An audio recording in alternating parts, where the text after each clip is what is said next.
Good morning, everybody, and welcome back to the channel. My name is Brad. This is Firewood at the Furnace. Lots of new subscribers have come on board recently, and welcome to all of you. So you see, we are working in the bundle area of the woodyard this morning, and as the title insinuates, there's some pretty significant changes coming here today that you're going to see. I've been kind of hinting around for a while about making a change to the bundle situation. I'm going to talk to you about why I'm doing this and some things that have changed as this situation grows. I've kind of hinted around about a change in the way I'm splitting my bundle wood. I'm going to cover all that today because today is the day when things change. So stick around.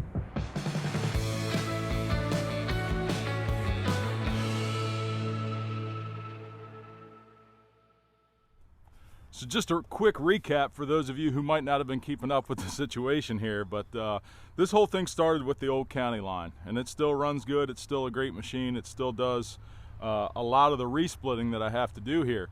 But since things have grown in the last couple years and the Eastonmade 1222 came to the yard, I'm running the 7-way box wedge on a lot of that, which splits really good size heating wood, fireplace wood, wood stove type stuff. But as you know, my bundle wood I split just a little bit smaller for campfire bundles, and what I've found myself doing is resplitting a lot of the wood that comes through that 7-way wedge to make my bundles with. That's involved a lot more touches than necessary and a little bit of traveling back and forth in the wood yard, because what I've done is I've had to take the 4-wheeler with the little yard trailer down to a stack, load it up with some of the firewood that's in the rows, bring it back over here to the Countyline, resplit it, and then make the bundles with the Amish made bundler here.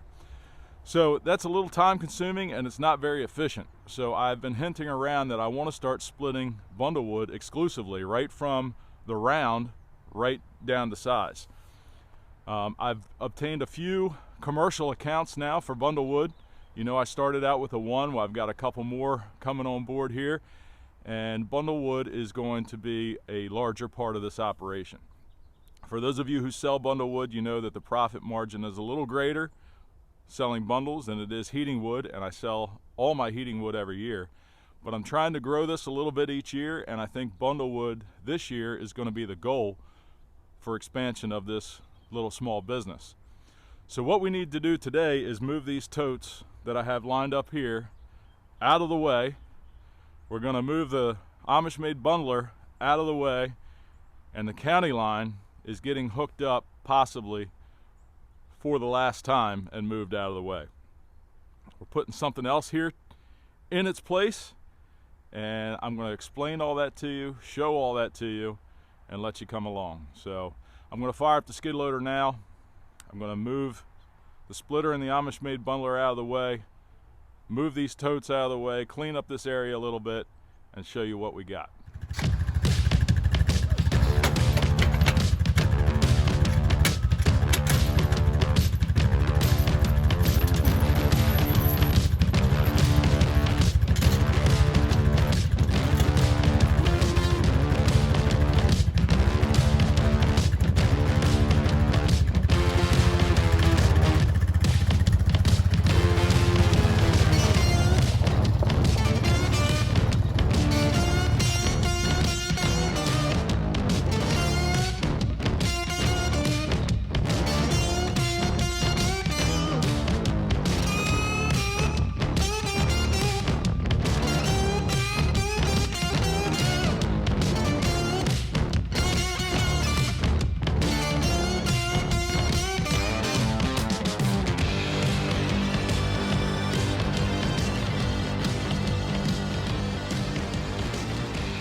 All right, now we've got all that cleared out of the way.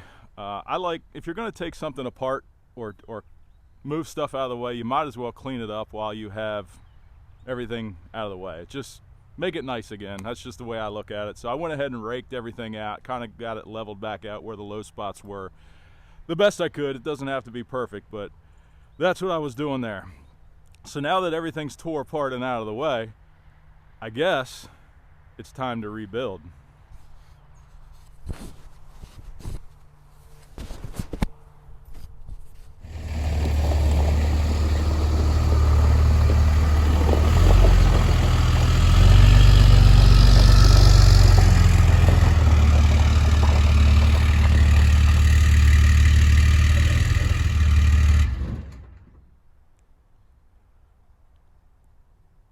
Well, here it is, the Eastonmade Axis, the ultimate vertical splitting machine. It is the newest addition here in the yard, and the conveyor is with it. We've got to get it attached here momentarily.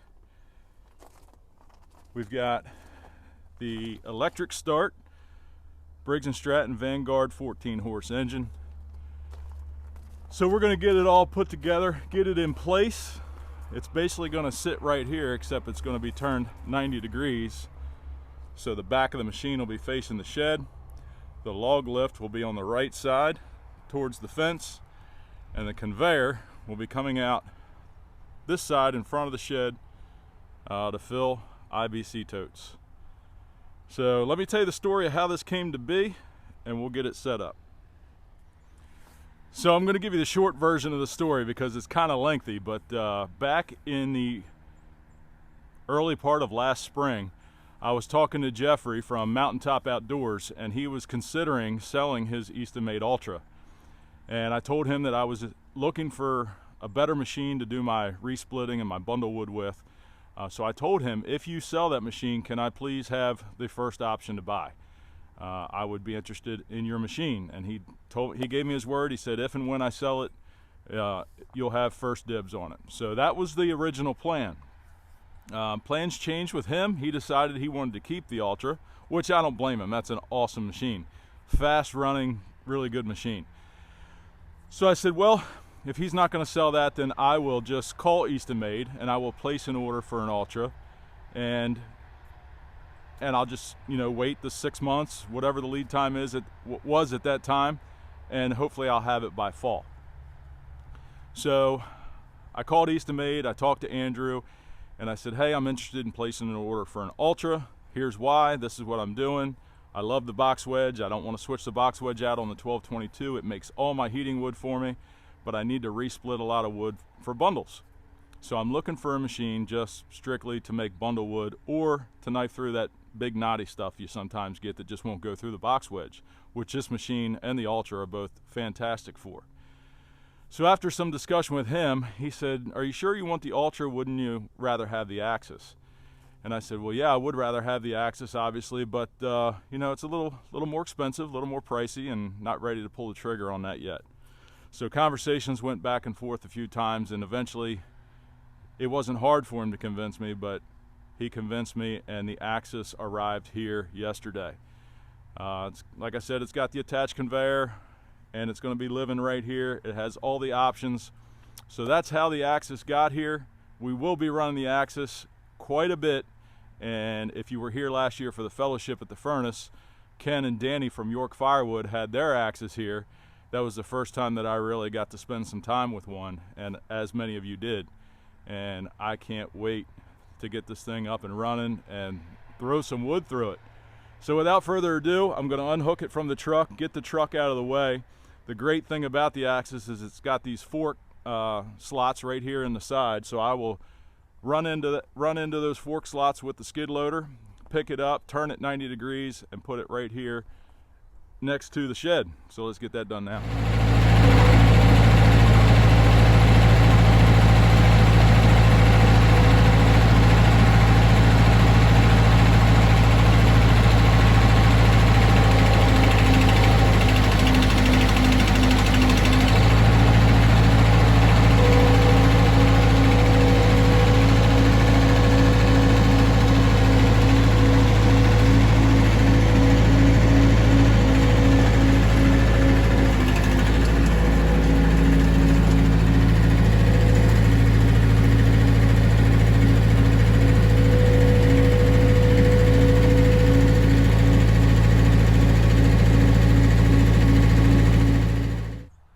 Level, ready to go. Level that way. Check it this way too.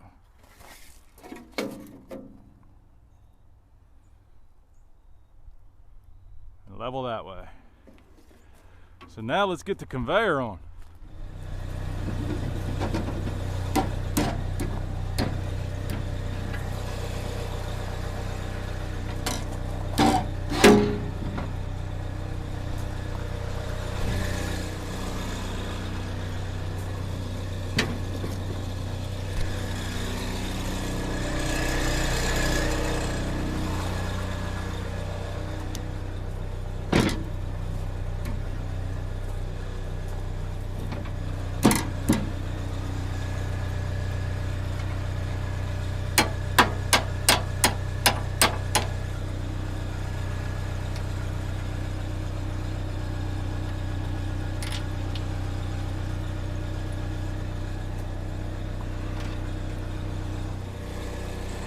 So that wasn't too bad, just had to do a little finagling there to get the pin lined up.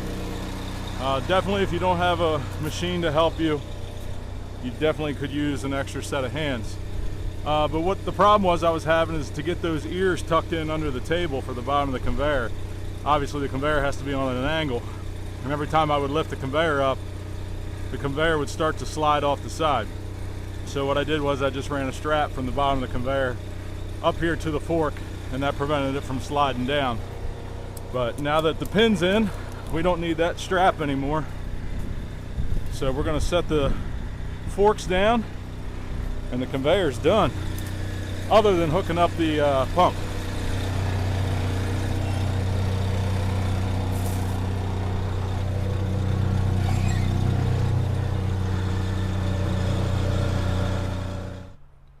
It's all put together. All the pins are in place. All the locking bolts are in place.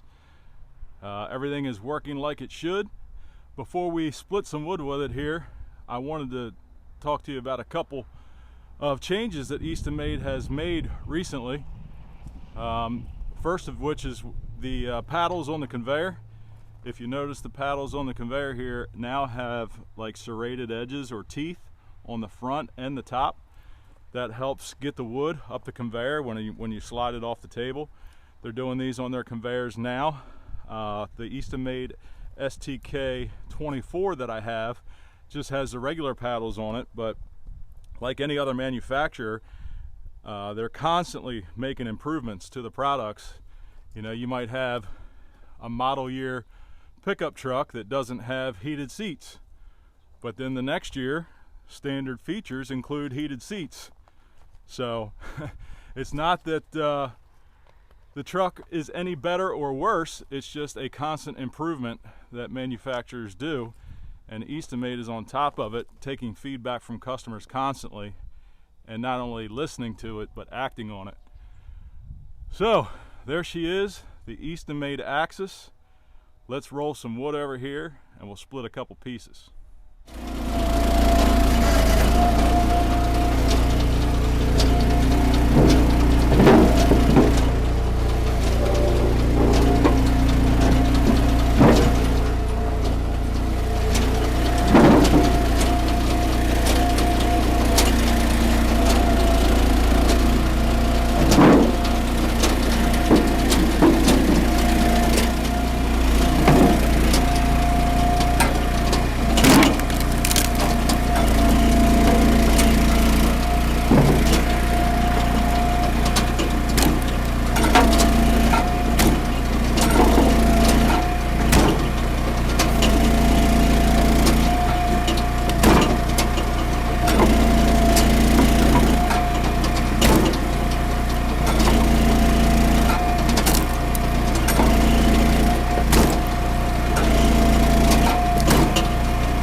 I'm no expert on running this machine. It's only the second time I've ever pushed a pedal on this thing. Speaking of the pedal, look how low to the ground that pedal is. I mean, you barely have to lift your toe off the ground to operate the machine. So it's not like you're lifting your leg up, putting it down, lifting your leg up, putting it down. I mean, it's just like pushing the accelerator in your car. Just a very slight toe raise. But look at this wood.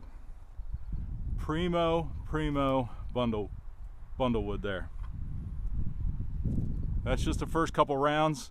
If you notice there at the end, I started to kind of get a system on how to split it and the size I wanted and how I needed to manipulate the round. But I'm sure it's like anything else. The more you run something, the more efficient you'll get with it. But it's kind of hard not to be efficient with a machine like this. So there it is, the first look at the Eastonmade axis here at Firewood at the Furnace. And as you know, we will be running this machine a good bit here because all this ash that I have just cut up I showed you in last week's video, all that ash I had planned on making into bundle wood using the Countyline. The axis arrived before I got to it, so now the axis will be busting all that ash up. So thanks for joining us today. Leave your comments down below. If you have an axis and you run one and have any tips or tricks or systems that you use that you learned when you first started running yours, let me know. If you have any questions about the axis, drop them in the comments as well, and I will do my best to answer those for you. So until next week, I hope you all have a good one, and don't forget to like, share, and subscribe these videos. We definitely appreciate it. Take care, everybody.